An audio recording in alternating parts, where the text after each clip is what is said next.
नमस्कार, आप देख रहे हैं यूट्यूब चैनल जी गुरुजी। आज हम पढ़ेंगे कक्षा 9वीं विषय संस्कृत का त्रयोदशः पाठः भ्रांतो बालकः। त्रयोदशः पाठः मतलब पाठ 13।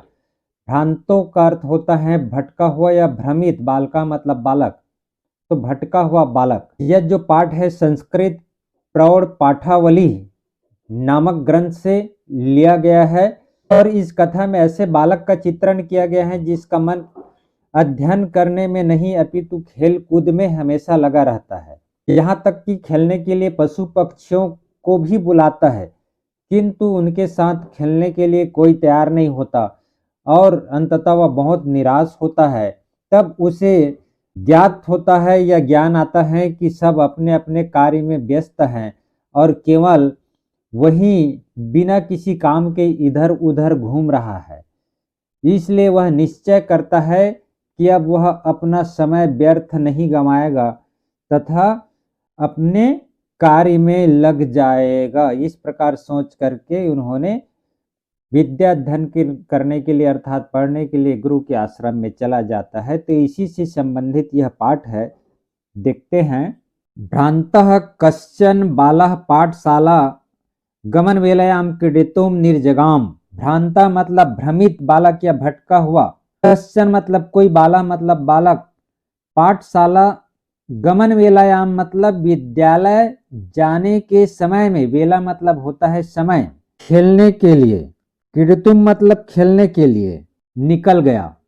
तो भटका हुआ कोई बालक पाठशाला जाने के समय में खेलने के लिए निकल गया, किंतु तेन सह केलिभिः कालम क्षेप्तुम तदा को अपि न वयस्येषु उपलभ्यमान आसीत्। परंतु उसके साथ, तेन सह मतलब उसके साथ, केलिभिः कालम, केलिभिः कालम मतलब खेल में समय बिताने के लिए, उस समय मित्रों में कोई भी उपलब्ध नहीं था। उपलभ्यमानः आसीत् नहीं था।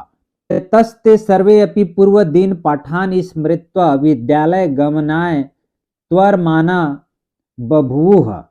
इसका संधि विच्छेद करेंगे तो यतः धन्ते, क्योंकि वे सभी, सर्वे अपि मतलब वे सभी, पहले दिन के पाठों को याद करके, स्मृत्वा स्मृति धातु कत्वा प्रत्यय याद करके विद्यालय जाने के लिए जल्दी में थे। त्वरमाना, त्वरमाना मतलब शीघ्रता या जल्दी में।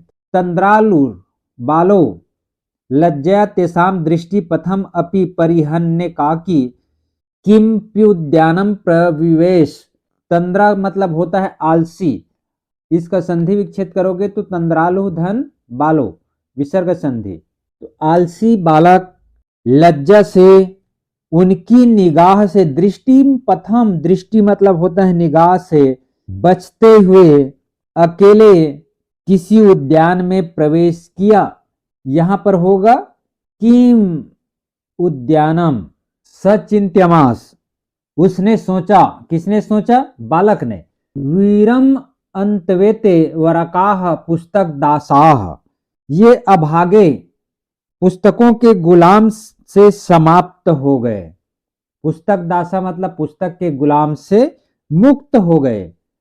अहम पुनरात्मानम विनोदिष्यामि, मैं एक बार फिर से स्वयं का मनोरंजन करूंगा। विनोद, विनोद मतलब होता है मनोरंजन, और यहाँ पर विनोदिष्यामि मतलब मनोरंजन करूंगा। पुनरात्मानम मतलब अपने आप को। ननु भूयो द्रक्ष्यामि क्रुद्धस्य उपाध्यायस्य मुखम, निश्चय ही गुरु के क्रोध के मुख को देखूंगा। संतवेते निष्कुटवासिना एव प्राणिनो मम वयस्याः इति। वृक्ष के कोटर में रहने वाले, यहाँ पर निष्कुटवासिना, वासिना मतलब रहने वाले, ये जीव, एव प्राणिनो मतलब प्राणी, ये जीव ही मेरे साथी या मित्र होंगे। मम वयस्याः मतलब मित्र। अत्सा पुष्पोद्यानम व्रजंतम मधुकरम दृष्ट्वा तम क्रीडा हेतुर आह्वयत। इसके बाद वह पुष्पोद्यानम मतलब पुष्पधन उद्यानम, गुण स्वर संधि। इसके बाद वह फूल के उद्यान में जाते हुए, मधुकरम मतलब होता है भौरा, को देखकर, दृष्टो मतलब देखकर, उसको खेलने के लिए बुलाया। तम मतलब उसको, उसको मतलब भौरा को। किड किडा हेतु खेलने के लिए, हेतु मतलब के लिए बुलाया।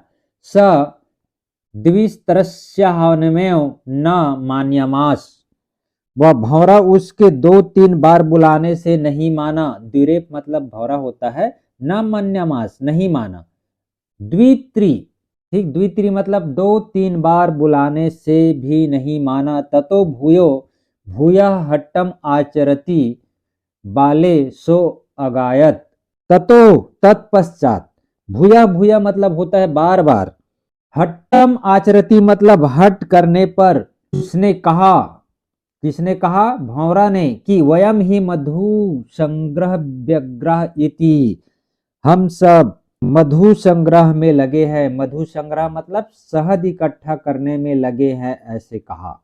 तदा सा बालः, तब उस बालक ने, कृतम अनेन मिथ्या गर्वितेन कीटेन इत्यन्तयो दत्त दृष्टि षटकम एकम चत्वा तीर्ण शलाकादिकम आददानम अपश्यत, तब उस बालक ने इस कीट द्वारा, कीट मतलब कीड़ा, द्वारा मिथ्या अहंकार किया गया।